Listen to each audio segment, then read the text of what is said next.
नमस्ते दोस्तों, स्वागत है आपका आपके अपने YouTube चैनल ट्रेंडिंग स्टॉक्स में।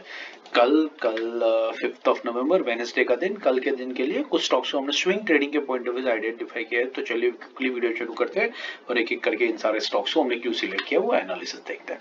तो पहला स्टॉक है एबीबी। एबीबी हमने क्यों सिलेक्ट किया है, आप देखिए एबीबी का ये वीकली टाइम फ्रेम पर मैंने चार्ट रखा। Yellow line is 20 week exponential moving average, black line जो है वो 50 वीक एक्सपोनेंशियल मूविंग एवरेज है। जो हमारे साथ जुड़े हो उनको ये पता है।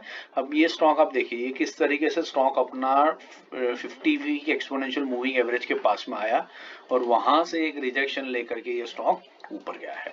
अब पॉसिबिलिटी है कि स्टॉक यहाँ से कंटिन्यू करेगा क्योंकि ये 3% का रिजेक्शन दिया है। 6909 से 7132 के लेवल तक गया है, मतलब ऑलमोस्ट 3% तक का मूवमेंट स्टॉक ने रिजेक्शन में दे दिया है। तो विच इज इंडिकेटिंग स्टॉक यहीं से ऊपर जाने के लिए रेडी है। लेकिन मार्केट कंडीशन जैसी बन रही है उस हिसाब से हम इसको इस पूरी रेंज के अंदर में बाइंग करने की कोशिश करेंगे। मतलब इसका जो करंट क्लोजिंग है वहां से लेकर के 50 वीक एक्सपोनेंशियल मूविंग एवरेज, उस रेंज में कहीं पर भी वो 3% की एक रेंज बन रही है। 6900 से 7132 के बीच में 230 पॉइंट की, वो 3% की रेंज में हम स्टॉक को बाई करने की कोशिश करेंगे। टारगेट 5% का रहेगा और स्टॉप लॉस हम बहुत क्लोज लगाएंगे 50 वीक एक्सपोनेंशियल मूविंग जो 6900 है उसके जस्ट 20 रुपए नीचे 6880 के ऊपर। लेवल्स को नोट कर लीजिए, 6900 से 7132 की बाइंग रेंज रहेगी, 6880 के नीचे स्टॉप लॉस और 5% का टारगेट रहेगा। ये काफी डिफिकल्ट टाइम चल रहे हैं, मार्केट काफी वीक चल रही है। वी जस्ट डोंट नो कि मार्केट कितना नीचे जा सकता है, इसलिए हमें थोड़ा सा एडजस्टमेंट करके ही ऐसे मार्केट के अंदर में अपॉर्चुनिटीज ढूंढनी पड़ेगी। क्योंकि अर्निंग्स आते हैं, अर्निंग्स के बाद में आपको बिल्कुल आइडिया नहीं रहता है कि स्टॉक किस तरीके से रिएक्ट करने वाला है। जो भी पॉजिटिव है वो फैक्टर्ड इन है, नेगेटिव है वो फैक्टर्ड इन है। क्या अच्छे रिजल्ट होने के बावजूद स्टॉक नीचे जाता है, खराब रिजल्ट आने के बावजूद स्टॉक ऊपर जाता है, क्योंकि सारे नेगेटिव ऑलरेडी फैक्टर्ड इन होते हैं। तो ये बड़े पैसा जो होता है, बड़ा पैसा जो होता है, बिग इन्वेस्टर्स, उनको ही पता होता है उनके एक्सपेक्टेशन के हिसाब से। तो वी एज रिटेल इन्वेस्टर्स हम लोग कभी प्रिडिक्ट नहीं कर पाएंगे। इसलिए ऐसे टाइम पर बहुत मुश्किल होता है। काफी सारे स्टॉक्स आप देखेंगे ऑलरेडी अपने 50 वीक एक्सपोनेंशियल मूविंग एवरेज पे, लेकिन वहीं से वो ऊपर जाएंगे कि नीचे जाएंगे वो हमें नहीं पता चल सकता है। वो बड़ा पैसा जब उसके अंदर में आएगा या उसमें से निकलेगा तभी वो डिसाइड होगा कि वो ऊपर जाएगा कि नीचे जाएगा। तो इस कारण से ऐसे टाइम में स्टॉक्स को आइडेंटिफाई करना थोड़ा सा मुश्किल और टफ हो जाता है। इसलिए हमें इस तरीके के अनकन्वेंशनल अप्रोचेस को यहाँ पर यूज करना पड़ेगा। दूसरा स्टॉक जो हमने सिलेक्ट किया है वो एआई इंजीनियरिंग। अब एआई इंजीनियरिंग देखिए, अपने ऑल टाइम हाई से बहुत परफेक्टली आया है अपने 50 वीक एक्सपोनेंशियल मूविंग एवरेज के ऊपर। जैसे मल्टीपल टाइम स्टॉक पहले आ चुका था, यहाँ पर देखिए यहाँ पर आया हुआ था, फिर वैसा ही स्टॉक ने यहाँ पर भी अपने 50 वीक एक्सपोनेंशियल मूविंग एवरेज पे आया, लेकिन उसको फिर ब्रेक कर दिया अर्निंग्स के बाद में। तो हमें प्रेडिक्ट करना बड़ा मुश्किल होता है। परफेक्टली ट्रेंडिंग स्टॉक है, आप देखिए कितना बढ़िया ट्रेंडिंग स्टॉक है। 50 वीक एक्सपोनेंशियल मूविंग एवरेज से मल्टीपल टाइम स्टॉक से सपोर्ट लिया, लेकिन यहाँ पर इसने ब्रेक डाउन कर दिया अर्निंग्स की वजह से। तो वी डोंट नो कि किस तरीके से प्रेडिक्ट किया जा सकता है।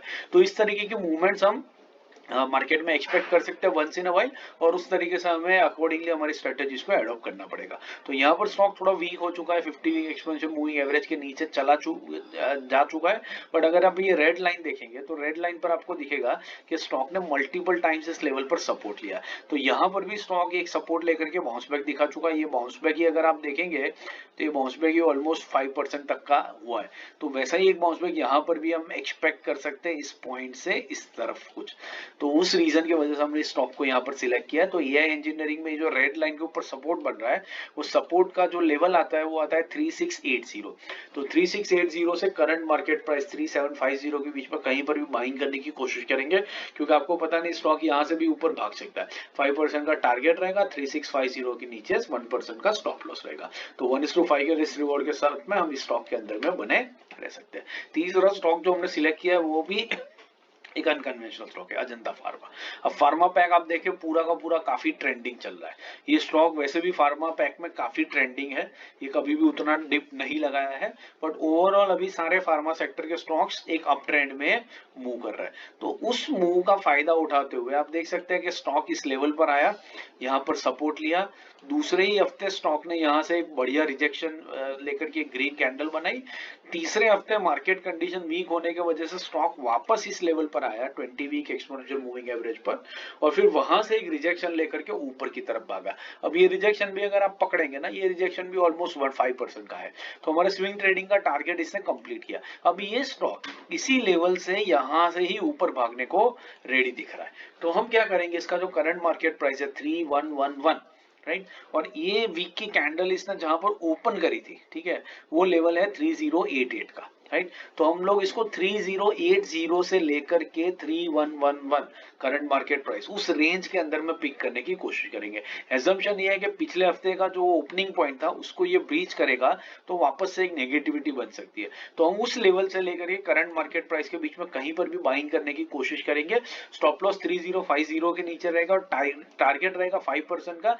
एज्यूमिंग कि ये स्टॉक 3 हफ्ते से यहाँ पर एक रिजेक्शन ले रहा है, तो इसका मतलब है कि स्टॉक यहाँ से ऊपर भागने को रेडी हो रहा है। 5% का टारगेट आपको इजीली दे करके जाएगा। तो इस रीजन की वजह से हमने इन 3 स्टॉक्स को थोड़ा सा अनकन्वेंशनल तरीके से सिलेक्ट किया। एबीबी तो बिल्कुल कन्वेंशनल तरीके से सिलेक्ट किया है।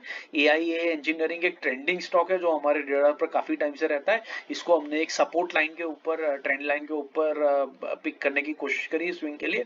और अजंता फार्मा को हमने एक सेक्टोरल पिक की तरह लिया है, और जो ऑलरेडी एक रिजेक्शन दिखा चुका है, और वहां से हम इस ट्रेंड को पकड़ने की कोशिश कर रहे हैं। रिस्क रिवॉर्ड थोड़ा सा हमारे फेवर में यहाँ पर नहीं है अजंता के इसमें, बट यस, लॉजिक और ट्रेड का साउंड लॉजिक और सेक्टर का जो पॉजिटिव ट्रेल विंड्स है वो हमें इंडिकेट कर रहा है कि स्टॉक अच्छे खासा हमारे फेवर में जा सकता है। इस रीजन से हमने इसको सिलेक्ट किया। आशा करता हूँ ये एनालिसिस आपको समझ में आ रहा है और पसंद आ रहा है। पसंद आ रहा है तो वीडियो को लाइक जरूर कीजिएगा और चैनल को अपने दोस्तों के साथ शेयर भी जरूर से कीजिएगा। Thank you and have a great trading day tomorrow.